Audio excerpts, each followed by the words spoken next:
Hey everyone, welcome to Tech My Life. In today's video, I'm going to show you how to customize who can invite you in Tango. So let's get started. First, open your Tango application. Make sure you're logging to your Tango account. Now tap on the video icon with pink background.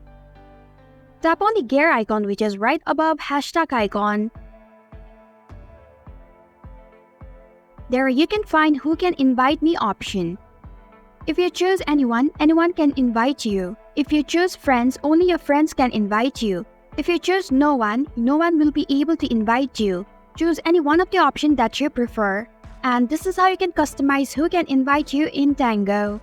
Thanks for watching Tech My Life. If you like this video, hit the like button and drop a comment with any questions or feedback. If you're new, subscribe and click the bell icon to stay updated on the future videos.